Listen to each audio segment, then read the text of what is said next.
Did you tell Kalila? Here we go. No, we're live now. No, I didn't. Hi, everyone. Welcome. We'll just wait a second, see if anyone jumps on here. I'm also going to go here because we have a slight delay. I hope everyone is good. What's that? Between you and I, or? No, we're live right now. We are live. Welcome, everyone. We're just waiting a second to see if anyone jumps on before we get officially started. It is Wellness Wednesday, and I'm very, very excited to have my baby bro here. Yay! Henrifields. Hello, hello. All right. Hey, Janet, how are you? Welcome. We'll just wait a couple more minutes, Henry, before we get started. Okay. See if we get a few other people on. And while we're waiting, I will go ahead to, Janet says it's good to see you, Henry. Me too. I can't see you, but. So for those of you who are joining today and don't know who I am, my name is Sonia Rain Lee, and this is my YouTube channel. On Wednesday, I just started this new thing called Wellness Wednesday. And it's all about bringing you information that's good for your health, good for your spirituality, good for just anything in the health and wellness realm. So I decided that each month I will have a guest. And this month, to kick it off, I invited my brother. He is a intuitive counselor. He does hypnosis. I'll let him explain a little bit more about what he does, but I have to say that Henry has been an integral part of my spiritual journey. He's one of the people that I go to when I have information and need help. And so he's great. I'm very excited to have him here today. And just so you all know too, for those that don't know me, I am a mindset coach, a law of attraction coach, and I also just got certified. I am now a Reiki practitioner, so I'm very excited about that. And on Friday mornings, I have my coffee chat. I do oracle readings. What's that? I said, whoop, whoop. I said, you can't do that, though, because now your hands are too powerful. Oh. Hey, Greg, welcome. Hey, Q. Hey, Jackie. Hey, Debbie. Hey, everyone. Welcome. So I just gave a little introduction about myself. So now I'm going to introduce my brother, Henrifields. So Henry, why don't you just tell everyone a little bit about yourself? Well, first of all, thank you so much for inviting me on the show. That was quite an honor. And I had the feeling we'd be collaborating at some point in the future. So it's nice to get that started. I have a business that I call Inward Dive. And the concept behind Inward Dive is that we are going to clear everything away and create an environment where the client can clearly listen to the overtures of their soul. And from those sessions, we make action steps that they can then put out in front,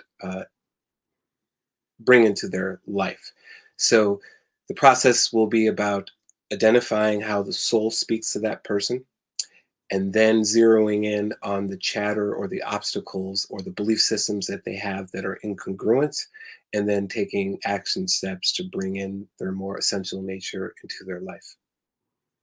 Wonderful. Can you talk a little bit more about hypnosis and what that's all about? Because I know for some people, when you say hypnosis, they think, which I've done, I've gone to one of those hypnosis shows where you have the guy and then he'll bring people on stage and turn them into chickens and have them clucking and do all kinds of crazy things. Tell a little bit more, because I know that's not what it's all about. And I've actually had a hypnosis session with you. So if you can share more information about what hypnosis is all about. Yes. strangely, the light came on. So this we're wrestling with Well, this light. before we got started, I was trying to help Henry get his lighting set up, and he finally found the light. We were doing all different angles in the room, and then he found the light. And just when we got it right, the light went out. So anyhow, there you go. So now it just magically came back on. So I'll start by saying that I'm not, strangely enough, the hugest fan of hypnosis on its own. So it's something that as soon as I created the name Inward Dive, Hypnosis, and Intuitive Counseling, I was like, I wish I had taken hypnosis out because it's such a, people have such a reaction to it for what it is. And it's really nothing more than using the sound of your voice to calm the person down and to give them imagery to occupy the conscious mind so that they are bypassing their orientation to the conscious mind and starting to get into their subconscious. And the benefit of getting into the subconscious is twofold. It's that the images and the characters and the symbols that present themselves to you from the subconscious mind is the language of the soul. So this is one of the ways it's trying to get in touch with you. And then also, if you want to plant a message about something that you want to bring into reality, it needs to be in the subconscious mind, and the subconscious mind needs to be convinced of it. So that's the idea with hypnosis. On its own, I don't think it's the most effective thing. I think it has to be done in conjunction with shamanic journeys, to be going to different aspects of yourself where you hold the belief systems that are incongruent, and a lot of like asking questions. This is where the intuitive counseling come in, because it's like, what you really believe, how is it expressing itself in your real life? Because before the hypnosis can succeed, we have to pull up the weeds, and the weeds in this metaphor are the dysfunctional belief systems that you have. I love that. Yes. Actually, we did a talk about limiting beliefs and how to identify those and bring up those limiting beliefs so they can be addressed. And hypnosis is another method that you can utilize to deal with that. So, and just so everyone knows, as we're talking here, please feel free to put questions in the chat. I will read those out to Henry so that he can answer them. So if anything comes up for you, don't be shy. Go ahead and put questions in. And while you're at it too, because I always forget to say this, please make sure that you like. And if you're inclined to do so, to subscribe. Would love to have you follow the channel. So yes, please go ahead and do all of that stuff. So go ahead, Henry. Go ahead and share with us. We can dive right into the topic if you want now, or if you want to talk a little bit more about Inward Dive. Yes. So when a client does a session with me at Inward Dive, they will first have a consultation, a phone call, where they will just let me know what's going on with them and what they hope to achieve. And then I will say that we will shoot to achieve that, but we also have to be open to what comes up organically, because we're going to be going into a process where things are going to be coming unearthed. So many times people believe that this is the issue that they were here to treat, and then they go into some whole other direction, that it's like my job or my relationship or this thing in childhood that I really just can't quite get over, as the first barrier to them being able to change their point of view.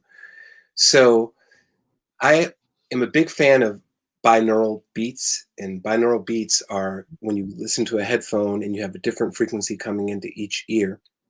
And because the brain has to produce an auditory inner ear hallucination, like an oral hallucination, they can predict, the neurologist, where the brain wave will go into. And theta is that daydreaming state that bypasses the conscious brain quite nicely and allows people to stay in the journeying mode or in that trance or state of hypnosis. And then from there, my job is to just be cueing them to constantly relax and to become deeper connected with the breath so that any of the waking state resistance isn't coming in and interfering with the stream of information that they're receiving.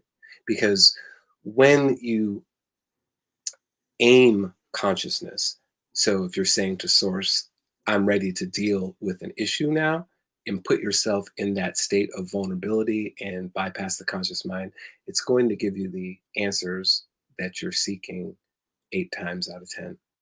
Mhm. That's great. Yes. It's almost like kind of going down that rabbit hole. Once you start, you think you're starting with one thing, and you just keep going deeper and deeper until all of that stuff comes up for you. That's right. Okay. So why don't you go ahead and introduce the topic, and we can dive in with that. Great. Um, Actually, before I get into the topic, I think the best way to start is to talk about where this information is coming from. So, Okay. first off, I identify as a mystic. So, my inspiration is this just sort of vague notion that there's more to our being and place in the universe and what the body is capable. And so, I've always been interested since I was very young in trance states and meditation and plant medicine, shamanism, yoga, all these type of things. And now that I've gotten older, I've been able to integrate my intellectual pursuits with actual experiential things, and then I can speak from a place of having had the experiences. But I've also had my point of view very much molded by three teachers that I want to talk about.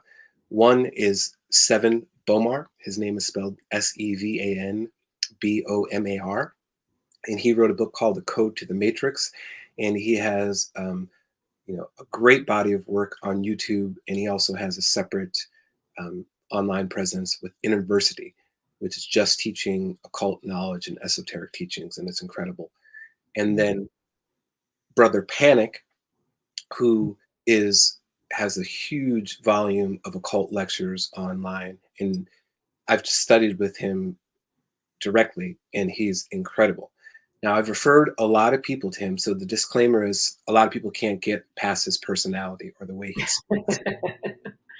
But I will say that when someone is really offering the wisdom that he is offering, and there's not many people like him that's really distilled it down like that.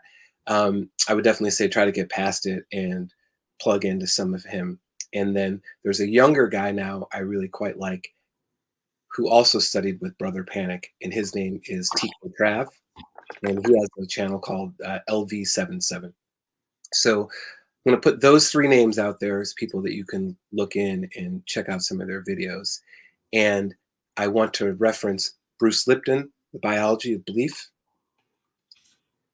There's an unbelievable book called Creativity Revealed by Scott Jeffries.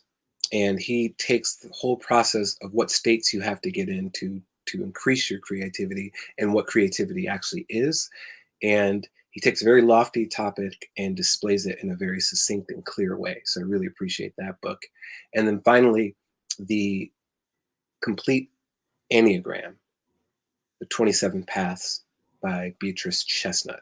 And the Enneagram is this, it's mostly attributed to the Sufis, but it's probably older, which is the mathematical form in which the personality develops based on points of orientation in the body and then experiences, and then the personality is developed.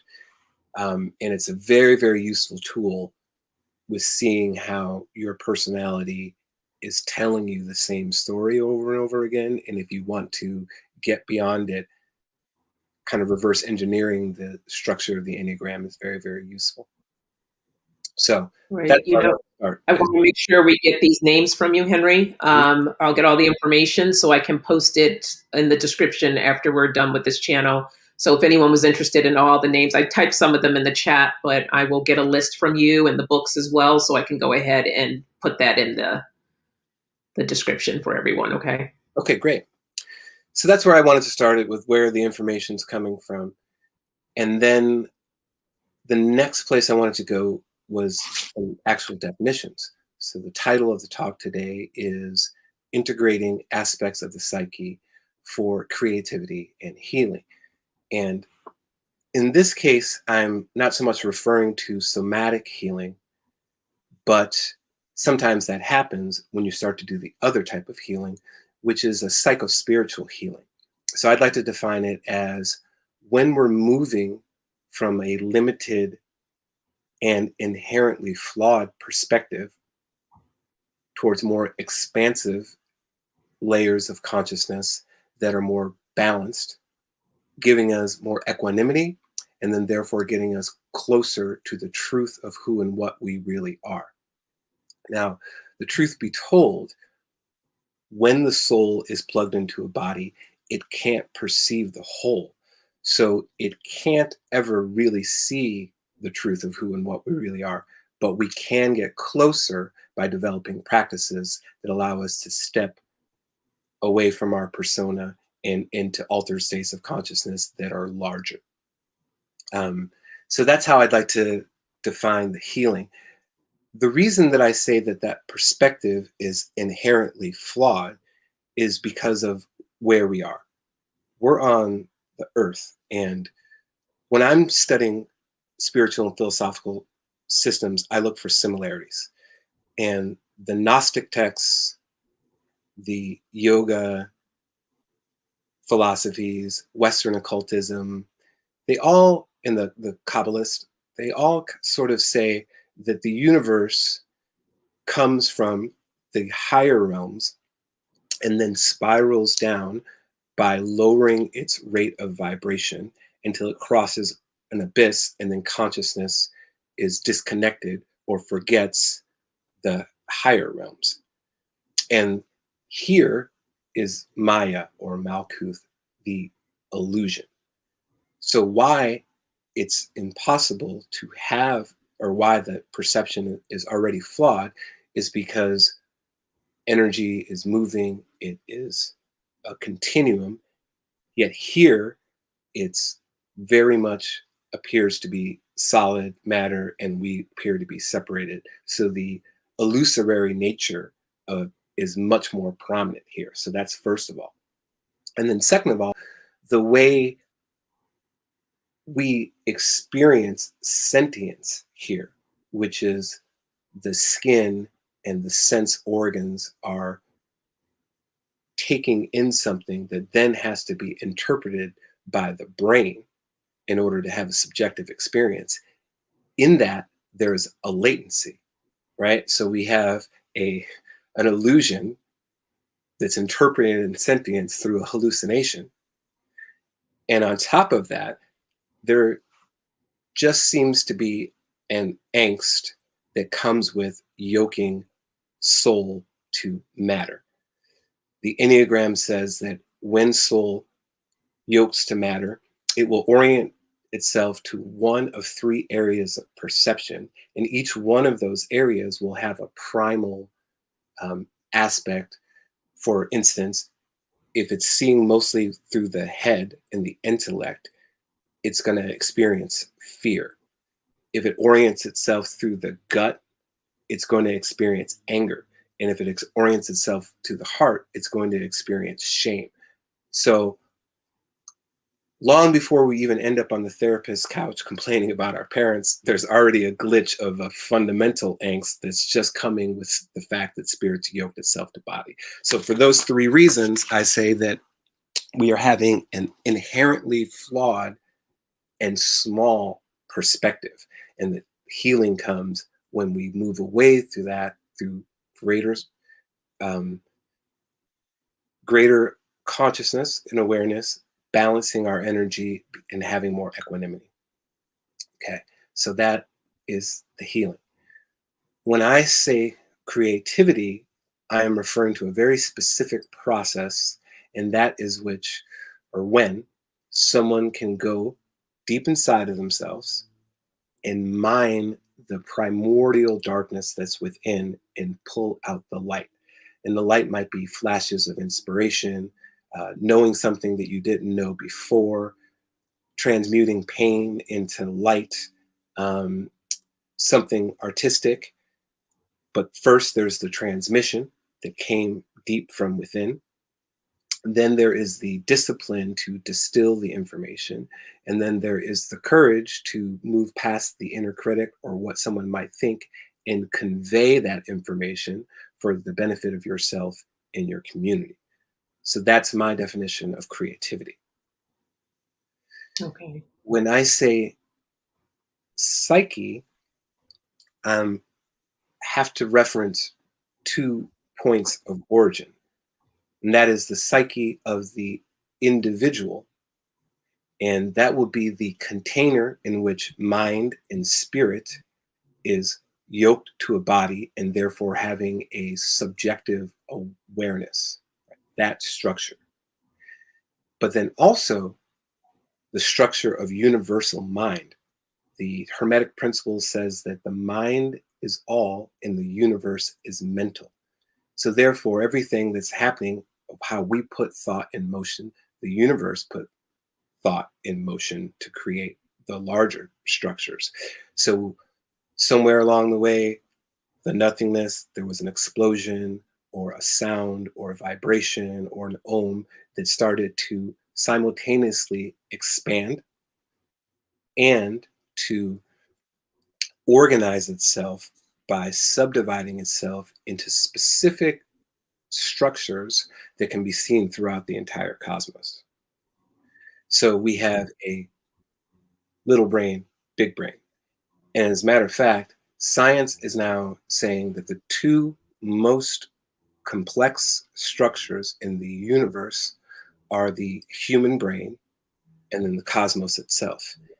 And that the relationship between the brain and its neurons, both spatially and how the networks interact, and then also the passive to active part, meaning the brain active about 30%, resting in cerebral fluid and water about 70%, is remarkably similar to the universe and the cosmos and its relationship to the galaxies, both in the way it's arrayed spatially, the way the networks work, and the relationship between the actual cosmos, about 30% to 70% dark matter. So that conveys another Hermetic principle: as above, so below. Everything that's in the cosmos is in the man, and they are mirroring one another. So that's what I mean when I say the psyche. When I say aspects of the psyche, then I am referring to the individual components that make up the psyche in both instances. So we're referring to the conscious and subconscious aspects of the individual, along with concepts like the glittering image, the inner child, the shadow, these components that make up the whole. And then when I'm referring to the cosmos, it's the way the cosmos expands and contracts in a predictable pattern through influences like pole shifts, like the planets, the tides going in and out. These structures um, articulate or make up the whole of the universe itself. So, for those that aren't really familiar, and just so you know, Henry, thank you for that tip, Debbie. If you click on the comments on the top right of your screen, you'll be able to see the chat. You can see everybody's chat if you click on comments.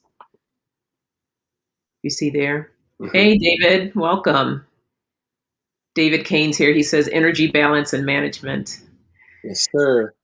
Um, can you explain a little bit more about inner child and shadow? What's a person's shadow for those that may not know?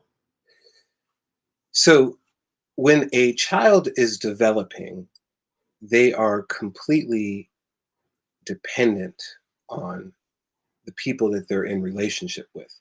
So a child's job at that time is just to take in cues from the environment to know what's safe and what's not, and what's acceptable and unacceptable. Mainly, they're getting this from their parents' facial expressions, micro cues, things like that. And so the child quickly learns that the things that are accepted should be exaggerated, and the things that are unaccepted would cut them off from the tribe. So therefore, they need to be hidden, and sort of hidden aggressively, right? So the shadow are the things, good and bad, that we refuse to reveal to society because we believe that it will be cut off from tribe. And it gets stuffed down into the subconscious, and then we disassociate from it in a really aggressive act of self-rejection, and pretend that it's not there, and then go about with our glittering image, which is what we choose to convey to society on our day-to-day. Hmm. So when someone says embrace your inner child. So the inner child is another piece, and it's the piece that I feel is the most valuable. I love working with inner child in sessions, and the reason that I say that is because soul comes into body, drops under the abyss, and the whole idea of the game is that it forgets at that time. But there's a little piece of that spark of divinity in everyone, and the person that remembers it the most is the child, because the child, before it gets programmed out of the child, knows exactly what the soul's there to do, and it expresses that in its natural enthusiasm, the things that it's drawn to, the way it plays with its dolls and music, and the things that it loves right off the bat. That is the soul expressing itself, and then society comes in and says, we'll tell you where to sit and when, because you're going to work in a factory.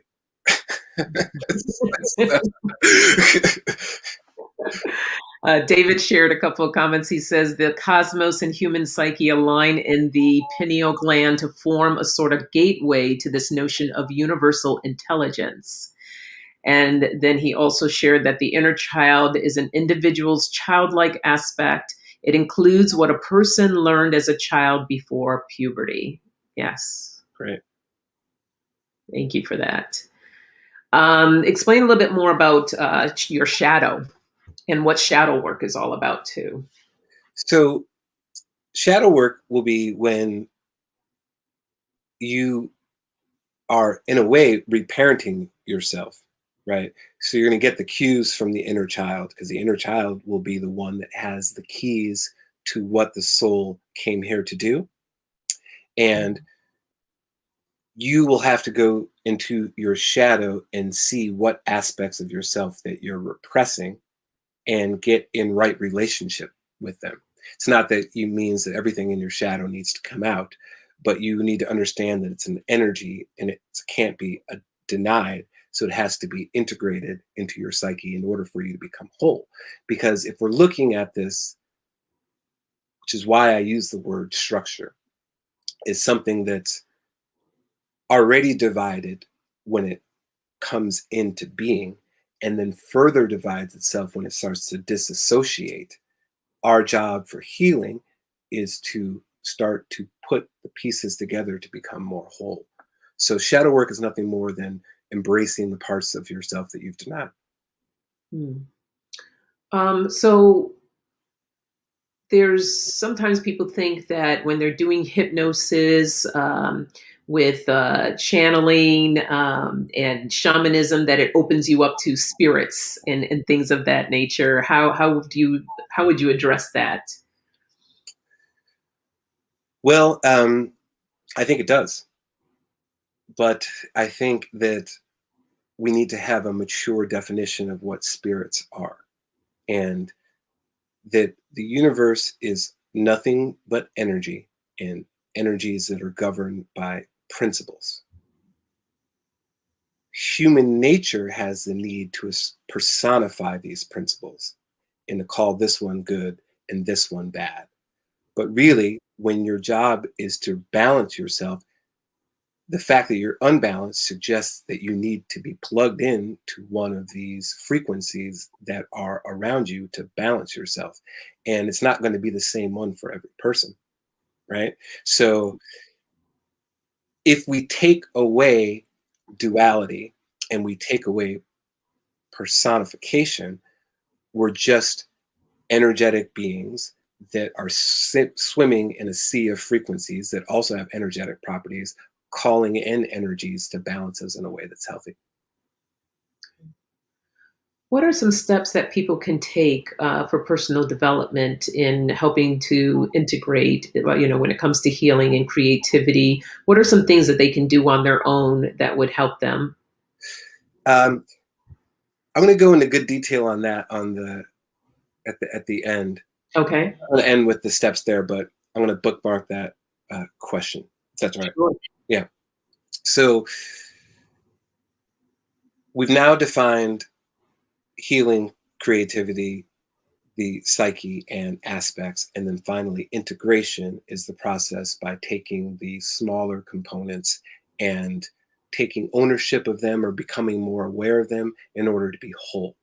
So, that being said, the topic tonight sounds more like taking the aspects which make up our whole structure in order to move away from a limiting and faulty belief system to become more whole by expanding our consciousness, balancing our energy, gaining equanimity to know more of who and what we really are, and gain the ability to go within ourselves, mine our essence, to create light and to create like the Creator does. Mm, like that. All right. So that is the what. And let's spend a little time on the why. And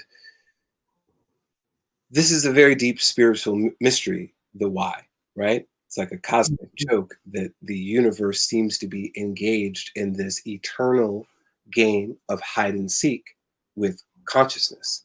That in order to come here and have a experience to touch, taste, feel, and have a subjective awareness, the universe has to forget that it's source. There has to be this going down in rates of vibration, buying into the illusion of Maya, and a temporary glitch of forgetting what you are, and then going through the process of remembering over again, right? Mhm. So, if we believe what the spiritual texts are saying, the universe is playing this sort of game, and so I think the best solution is that we should be playing a game too, right? And the game that is the most useful is that of co-creation.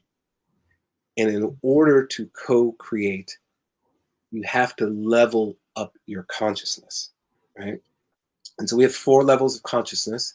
And I've always remembered it this way, that you have to it, to me, through me, and as me. And to it is the victim level of consciousness. And the victim level means that the person is caught up in a reactive state of stimulus response, and they have no idea that they're the origin. They're only reacting to what's coming at them, right? And so it's a poor me type of thing, and you're always stepping on someone's toes, but not understanding why they're stepping back on your toes. Mhm. And that level of consciousness is closest to the definition that I described earlier, the inherent flaw with the most narrow perspective. As you level up your consciousness, you step into to it. And these are people that have decided, it's better to be the hammer than the nail. They have the ability or the discipline to put their will over the environment. Right? I always think of like high pressure salesmen and sick people that do like this sales program and run this game and whatever. Like Oh, yeah. they understand enough that they're not the victim anymore because they've leveled up their consciousness, but they're not plugged into spirit. Where you begin to co-create from is the through me. And this is having the understanding that you chose to be here and source is having an experience through you. I always think of us as like a synapse in the great mind or a tentacle of perception that source is experiencing itself through, like reaching through us like a glove. Um, so if that be the case, our true desires, the real ones, not the ones that were programmed into us, is source itself coming here to have an experience. And us honoring that and getting that done is how we co-create. Okay. And then the last level is as me. And to my understanding, this is the lesson of the Buddha and Krishna and the Christ, people that never forgot that they were source and could be in a body. Would that also still pertain to the state of people that utilize the statement of I am? Would that fit into that category? Yes, because when you say the statement, I am, you're saying that the small God that resides in me can create like the creator. Creator says, I am that I am, the Alpha and the Omega. I am the source and the end.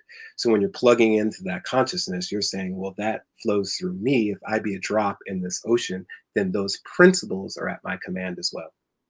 That's such a powerful statement. I use that when utilizing, doing a lot of different mantras, and even just being in that state of I am, doing anything afterwards. But if you meditate, just this is a practice for everyone. Just be in a state and just close your eyes and just feel into I am and feeling that connection, connecting to universe. It's just a really powerful statement.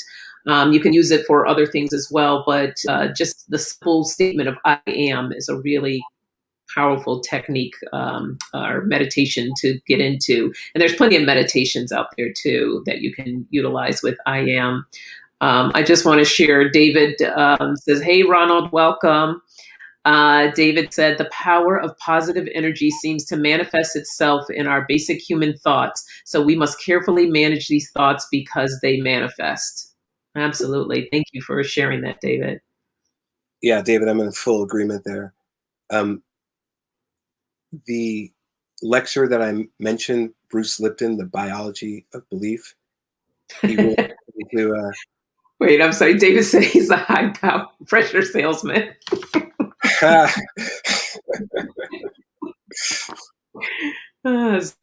sorry, go ahead, Henry. well, he really breaks down the new science as it's presenting itself in biology in relationship to what thoughts really are and how powerful belief is in creating what the cells are going to do.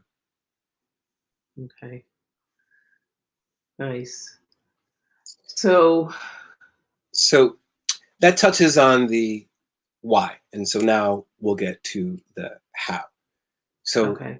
once you've made the decision that you want to move away from the narrow perspective and increase your awareness so that you can access your creativity and start to understand more of your essential nature, um, you have to use the tools. And the tools are really no surprise, right? It's number one is meditation, meditation, meditation, right? But why? And then it's innumerable why meditation works, but I will pick three to talk about. The first one being that when we meditate, we start to create the space that I've referenced from when I work with my clients in inward dive. There's just something about slowing down and being able to remain in that state that puts a barrier between the perceiver and the external environment. And the more you practice, the slower your internal world can be, regardless of what's happening around you. So, in the victim consciousness, we talked about the victim being stimulus reaction. There was no separation, right? And then the next level of consciousness being, I'm going to create a stimulus, right? So that this person reacts the way I want them to. But they're in the lower rates of vibration or consciousness, the stimulus and the reaction are almost one and the same. Like, why'd you hit that person? Because they hit me. Like, there's no repose thinking. But if you start to mine this inner wisdom, this place of solace, then you start to move away from the stimulus and response, or stimulus reaction, and then you can begin to respond. And the responding is, this stimulus doesn't define me. I'll choose how I want to respond. Mhm. And just so, and I know that's a really tough thing for some people to do, especially when you're in a state of anxiety or stress and you're feeling upset with someone. The natural reaction is to want to kind of lash out. So I know for myself, one thing that I do is to just sometimes just take a few deep breaths and really figure out what's going to be the next move versus letting something just fly out of my mouth, because like you mentioned, that stimulus, you just really want to react. So before you react, maybe just take a few deep breaths before you decide what you're going to say. Absolutely. In agreement there. Welcome, Henry. We have Q. She said, this may be for later, but how does one go about gaining awareness of how, whether one's belief systems are faulty? That's a great question. And the awareness comes from this. This is why these aspects are important. If you are being honest with yourself and you've tapped into that small, still voice or the inner child, and you've put pen to paper from there. So the spirit speaks to us with the deepest emotions and the deepest desires and the things that we've held the longest. Really, most of us know what we want to do and what we like and what we want and what that feels like because we've been dreaming it for so long. And then we take the concession of, well,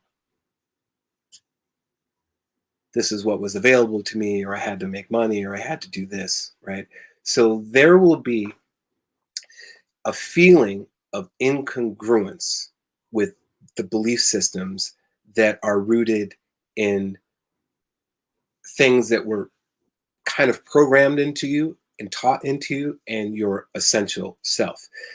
They first might be subtle, but as you begin to meditate and as you begin to journal and as you begin to be able to have witness consciousness, which is the second thing, I'll just say this right now. The second place I was going with meditation and the benefit is that you begin to develop witness consciousness. And this is the ability to have the experience and to observe yourself having the experience, right? So once again, the stimulus and the reaction aren't one, and the having the experience is not one as well, because you have a part of you that's watching you. So as you start to develop these different orientations of perception, then it becomes even clearer what's coming from your soul and what you have been convinced to believe because of the way it feels. And then you have to trust your intuition and your ability to move from that place. Okay. That question was actually from Laura. Uh, Laura, we're there. Thank you, Laura. And David says, servant leadership is a leadership philosophy, and the main goal of the leader is to serve others. And through serving, we elevate our vibrations within the community we serve. And also learning to create separation between stimulus and response is a key leadership trait. Fantastic. Yeah, thank you for that, David. All right, so meditation, you had a third? I did have a third, and the third one is your ability to hold a vision. When you meditate, and especially if you visualize while you meditate, that inner sort of daydreaming fantasy sort of state, this is the imagination. This is one of the things that we lose as a child which is so important to manifesting. Like, do you remember when you were a kid, you'd take the bath, Aquaman would go under the water? You couldn't tell that kid that that wasn't the ocean, right? Because like they're in it. And that trait of using the imagination is the first thing that they take away from us. Don't daydream, sit up, study, pay attention, right? And that's the most powerful tool for manifesting. So you begin to gain that back when you meditate because you start to see the lights inside of your head, have that sense perception, start to understand that, wow, I feel like I'm touching this object that I'm seeing, or I've like on a shamanic journey, I really go to that place next to this tree. I can feel it. The brain does not know the difference between that simulation and the real world, especially saying that there is no real world. There's no objective reality. So already we're in a illusion, in a latent field of perception. So why not play the game even more with fully understanding that your imagination is king down here when it comes to manifesting and creating. And one of the ways to imbue your imagination with the most power is meditation. Absolutely. Manifesting techniques that I've used with clients are a lot of visuals and putting in colors and feelings and making it as real as possible. So the greater that your imagination can be, the better into helping with that manifestation. So really, for those of you that aren't into meditating, even if you just do a little bit each day, it goes a long way.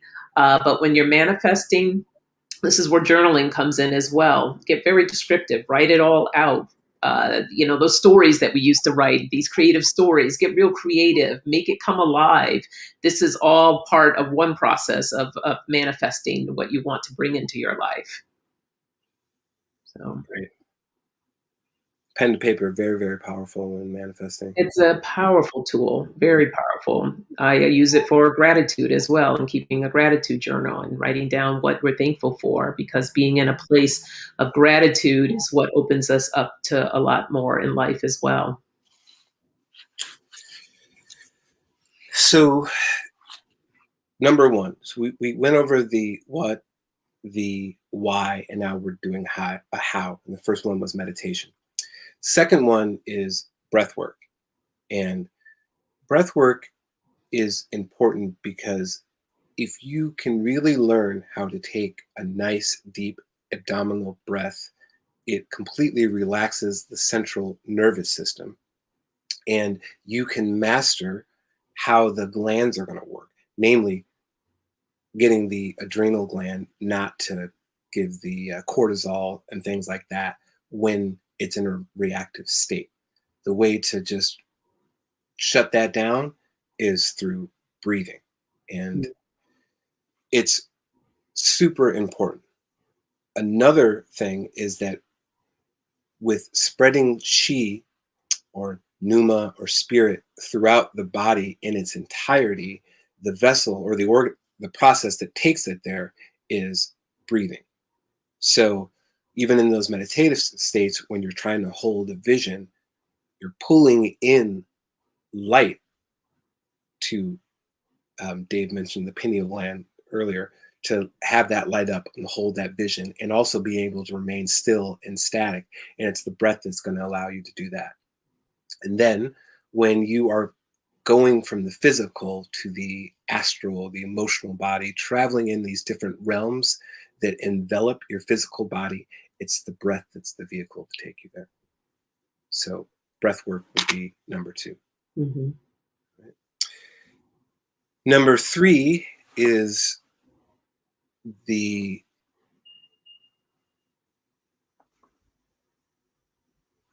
plant medicine. I have had many healing experiences with plant medicines, mushrooms, DMT, ayahuasca, and I find that they are extremely useful tools and powerful both ways. And when I say both ways, I mean microdosing and in large doses. So a few years ago, I was going through a major depression, and it kind of just like crept up on me like, every couple of weeks, I couldn't get out of bed for a day, no big deal. And then it became once a week. I couldn't get out of bed for 2 days. And then before I knew it, it was like 2.5 days. And I was like, I think this is what depression is, what it feels like. And I, this had been going on for a while. So I was like, I don't want to get on any pharmaceuticals, but I definitely am in something here. And I started looking online, and there was a lot of information about the benefit of microdosing for that. And I was like, maybe I'll just try that. And that day I walked upstairs, and there was a roommate that lived upstairs, and it's someone I didn't know that well.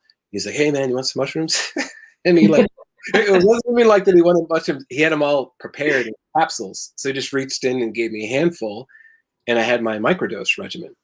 And mushrooms in the small doses were just like the embrace and whispering of an old friend. My mood was elevated. All of a sudden, the sky looked really blue. I wasn't tripping in any way, but it was just exactly what I would imagine like Prozac does in its beginning phases. Mm-hmm. But besides the mood elevation, you start to gain neuroplasticity when you are on a microdosing regimen. So the other work I was doing, the meditation, the manifesting journals, trying to figure out what was going on, my brain was lighting up different parts of it that had been a little shut down. So microdosing for me was a miracle. Really helped me to study and practice and play longer, to get out of the depression, and to bring about change with the neuroplasticity. Now, the large doses of things like ayahuasca and DMT, like, what's the point there? Well, the point there is when you're willing to take the structure and set some TNT to that, blow that structure up. And boy, does it. Would you say so? I said, and boy, does it. Yes. Yeah. So this is the when I say who and what we really are, like, you take the trip to the cosmos, or you see parts of yourself that they're alive, that the shadow is real, that the mind, the little mind and the big mind have this continuum of disrupted energy that you can spread out and out and out into. Out of all the things that I have experimented with, and they've all been profound in their own way, my experience with 5-MeO DMT is still to this day the most profound. Mm-hmm. And for those of you that don't know, the 5-MeO DMT will sort of shut down a hemisphere of the brain, the hemisphere that is responsible for proprioception and logic and rational thought, and then otherwise is acting the way other psychedelics are acting. So my experience of that was just, I'm in a room with some strangers. I'm above the house. I'm the neighborhood. I'm Oregon. I am the United States. I'm out in the night starry sky, and just expanding and expanding and expanding on this outward breath, where the last thing that I said was yes. And I felt the vibration of that word yes echoing throughout the universe as I rode this vibration out. And then on the way back in, I could feel mind, body, spirit weaving itself together in this sort of elliptical pattern. And then shoop, I was back into my body, which really makes me think of, yeah, we watched Soul together. Yes. But that part where they jump in and start playing, exactly. that's what it felt like as I was like coming back to my body. Yeah. It was like, it wasn't a straight dive, it was like spinning. But the feeling that the last word I said was yes as I went out to the cosmos and back, for me, has become a mantra, because the depression, and sometimes when I shut things down, really is rooted in this, why did I come here? What am I doing? I'm lost. And the yes being activated as a principle in me really just grounded me into like, oh, I chose to came here. I have something I had to do. And it was very inspirational. Would you say too, it's also like a separation of ego, like allowing you just to move outside of that and just to open up and explore outside of yourself per se? Absolutely. Absolutely. So far outside of ego where I really feel like I relived or re-experienced the soul's journey from stardust in the upper realms and how it's congealed in this pattern and then finally yoked into a body. Yeah. So still much of that experience that I don't understand, but that I have integrated has been very, very profound. Yeah, it really is a powerful experience. I also have, with the introduction through Henry, have done ceremonies, and it's been a life changer for me. It really helped to heal a lot of wounds that I've had, and I also experienced a lot of depression. So being able to just deal with that and heal a lot of childhood trauma that I dealt with, and it's a very powerful experience. And I know it's not for everybody, and that's fine. There's other ways and other methods of healings, but that is a truly powerful one if someone was looking for something along those lines. So, You know, I'm so elated that you decided to do it. And there was a time, not when I um, got you this ceremony, I was knew that you would do it then, but there was a time where I never could have imagined that you would take it. well, the funny thing is that Henry went down to Peru, down there, and I wanted to go so badly, and I love to travel all over the world, but in the jungles of Peru, that part, I was like, "Ooh, there's bats and spiders," and so I told him, I said, okay, I really want to do this, but I don't think I can do that route. I don't think I can go into the jungle. So he found something for me, and it's been amazing. I belong to a couple of communities, and it's really healing. So yeah, I'm truly grateful for the medicine. Wonderful. So that's suggestion number 3 when it comes to doing this work. Number 4 is the shadow work and what I call deep contemplation. So I look at shadow work, or at least the type of shadow work that I did, twofold, because you have to address the man, the inner part, and also the cosmos. And for me, I had to go in and look at what my biggest fears were, like the stuff in my nightmares, and also the parts that I considered shameful. And not everything that's in the shadow is bad. Some things are in the shadow are things that just weren't accepted in your community. Like for me, um, I've always stuck with music anyways, but there was always a little bit of a like a glitch around like should I, shouldn't I, like from childhood, and then I picked it up and ran with it. But then whenever it didn't work out, my insides would be like, that's because I wasn't supposed to be doing it. Anyway, so there's still that voice from how I grew up with like music that still goes on with me. Same with you know, my spiritual pursuits, a lot of things like that, where you just have to sit down, go within, and start to pull these gems out of your shadow because it's where your power Mhm. is, you know? Just want to interject for a second. For those of you that don't know Henry, he is an amazingly talented musician.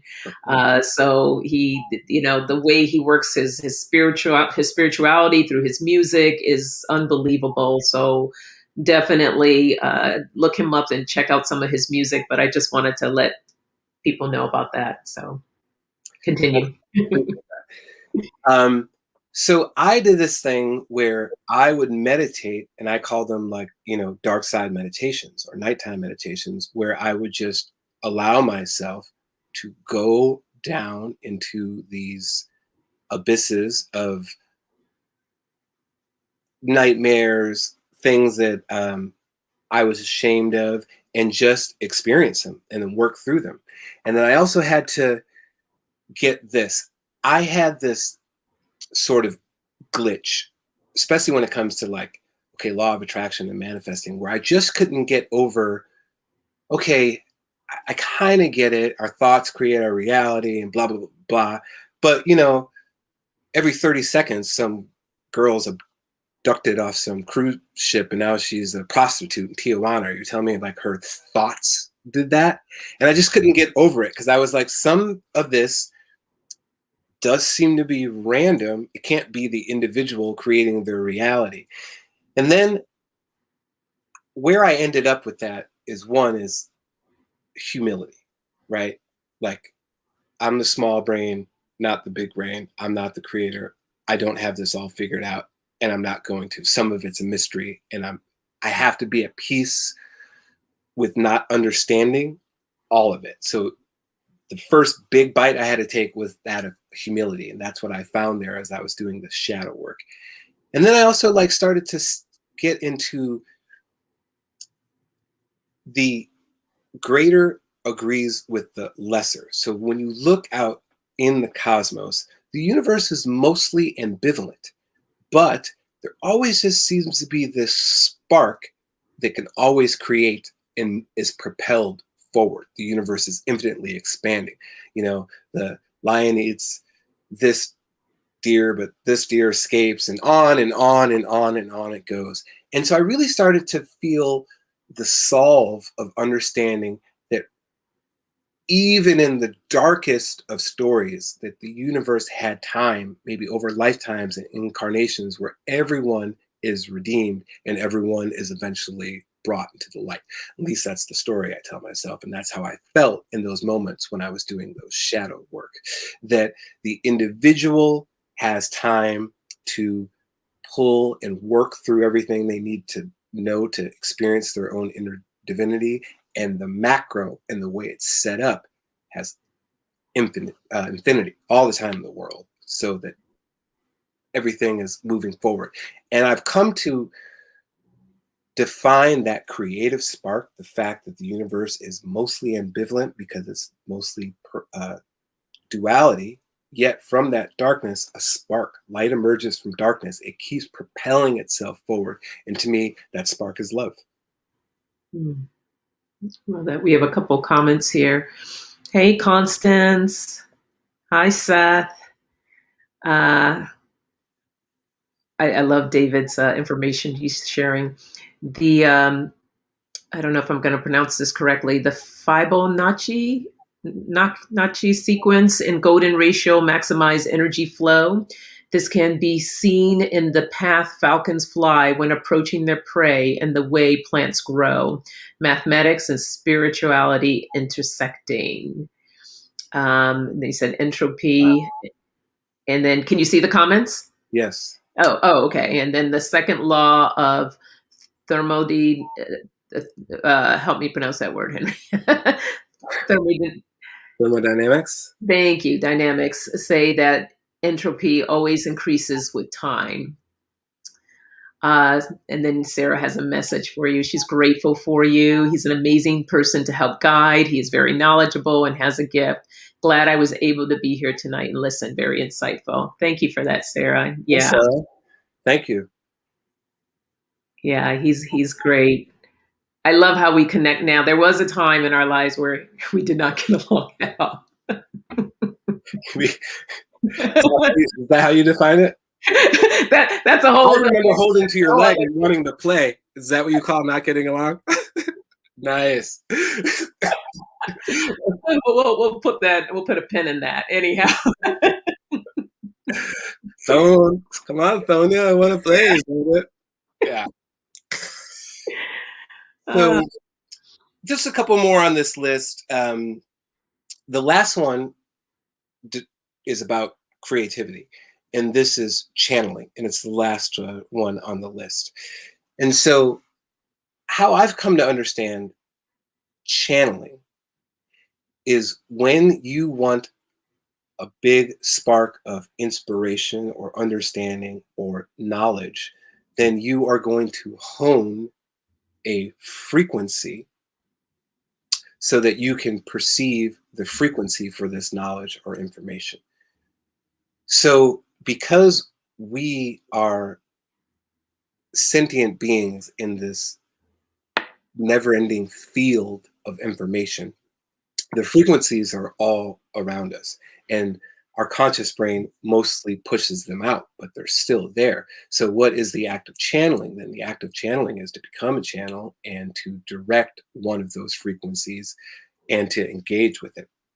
And let's just say you wanted to channel an angelic being, right? So, you might think of the color, what planet it represents, and you're going to put that on an altar, and the altar is now going to represent the gateway between your conscious and subconscious brain, and you're going to start to pull down this information, understanding that it's just a frequency, it's not a personality.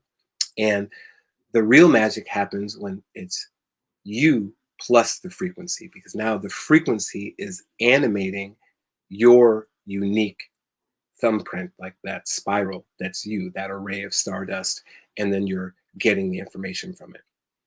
When we're doing the spiritual work, trying to get beyond the persona and increase the areas of consciousness, I say that we're moving away from our persona.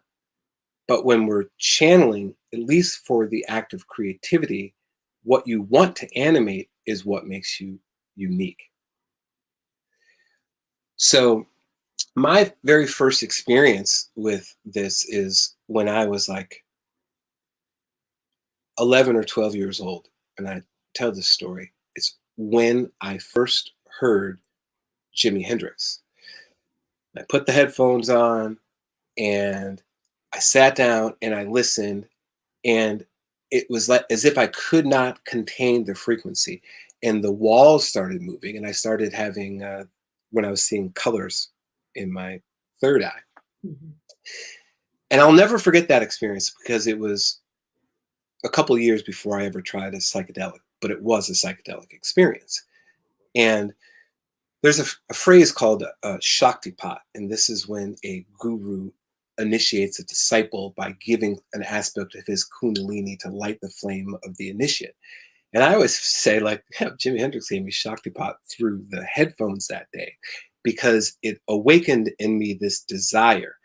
And it wasn't so much the music, it was that I had an understanding that he was in another place in order to convey information that way. So the question that started to burn in me that day wasn't how do you play the guitar, although that became a lifelong pursuit. It was how do you get to that place where I perceived that he was in order to convey that information, right? And as I have matured in occult knowledge, what I realize is that a frequency plays the man, and then that comes out through the music. So we talked about the aspects of how the universe is ordering itself as it's coming down in vibration. One of the things that orders that is planetary forces. The Kabbalah talks about the Sephirot, which they call angels, but really they're the emanations of the planet. So there's the hidden face of God that breaks up in these different aspects and that expresses itself. I feel that those spheres or those channels or frequencies we can tune into, and then we express from that channel. But the channel is the same, but it expresses itself differently through each individual. I believe that Prince and Jimmy pulled from the same archetype, just like I feel like Jerry Garcia and Trey Anastasio pulled from the same archetype. Dionysus in the case of Jimmy and Prince, and Loki in the case of Trey and Jerry. Wow, fascinating. I utilize channeling as well. I channel through messages that come through that I write. So I have a journal of all my channeled messages, and I do my coffee chats. That's all about channeling. I use Oracle to channel the messages to come through. And now utilizing Reiki, now that I'm a Reiki practitioner, that's also channeling because you're channeling the energy frequencies for healing, for helping others. So those are some of the different ways that I utilize channeling. Wonderful. Um, a tip that I'm going to offer for someone that wanted to try to channel is there has to be a few different components in place. Well, there doesn't have to be. Turns out that very likely that you could go figure out how to do it your own way. But the tip I'm going to give here is I love the binaural beats for channeling. Um, I personally happen to be more effective doing it at night. I went through a period of playing the guitar where I stayed up all night and played, and I listened to these binaural beats and I tranced out on a metronome. And then I would channel, and what I would do was I would split my consciousness by focusing on something like the sensation of my foot touching the floor. And that would be one anchor. And then I would invite the information to come into a tactile sensation, like maybe the way the pick felt or the sensation of the strings, right? And then I would begin to allow that to move the body, first small and then larger and larger. And when I pick up a channel when I'm playing music, what I hear at first is music in the distance. That's why I really love that line, Jimi Hendrix, when he's, "Are you experienced? Trumpets and violins I can hear in the distance, and I think they're calling your name." And when I pick up one of those channels, it sounds like a symphony in the distance often. And then I'm anchored into a position. And then as I start to play the symphony as I'm hearing it in real time, it acknowledges that I'm hearing it. And then the more I get it accurate, the more ramped up the inner connection is. And then I allow it to move more and more of my body as I engage more and more of what I'm hearing in my inner ear. It's wonderful. Mhm. Yeah, I forgot to mention too, another way I utilize channeling is through crystals, with the crystal healing that I working on the certification currently, but that's another form of channeling as well, connecting with the rocks and allowing them to, do the work that they do. So that's just another form. There's so many different forms of channeling out there, but with channeling also comes meditation and really connecting to source that I am that I talked about earlier, letting go of ego and just allowing the message to flow through. So you really have to step out of that ego, and that can be challenging at times, especially when you have that monkey brain that goes on, which I'm good for that on a regular basis. So we have a couple more comments here. David says the 528 hertz solfeggio frequency, the love frequency, is thought to resonate on the core of everything, connecting our heart, our spiritual nature, and divine harmony. Ooh, I like that. Oh, We have to I'll check look that it out. up. Yeah. And he says in Hinduism, Kundalini is a form of divine feminine energy believed to be located at the base of the spine in the Muladhara. It is an important concept in, I don't have my glasses. What is that? Shiva Tantra. Yeah, Kundalini is very powerful. That is a road that I definitely want to explore more. I believe I had a Kundalini experience one day, which took me by surprise, but it was pretty powerful, pretty intense. So you have your last point there that you want to share? That was the last point. So we got into the what, the why, and then the how would be the meditation, breath work, plant medicine, deep reflection, shadow work, and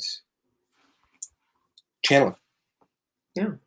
And Yeah. you covered up tools, things that people can start integrating in their lives right now that they can do that will help them in all of these different areas. So, like I mentioned before, I will get the name of those resources from Henry and put those up into the description after we're done here. So you have all those resources.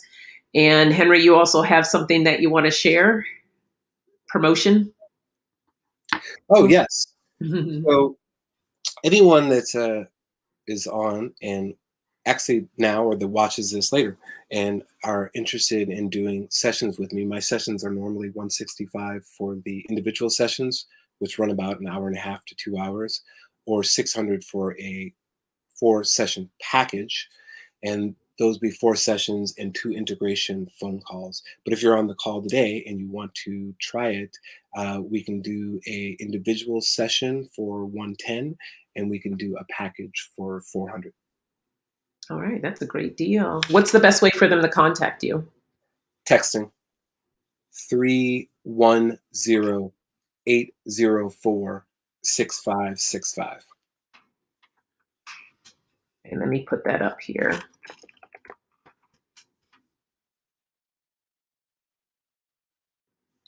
Let's see, did that take it? There we go. So that's the number to text there if you want a session with Henry. And does anyone have, oh, thanks, Greg. Appreciate that. Debbie, you're still here. Thank you for continuing to tune in.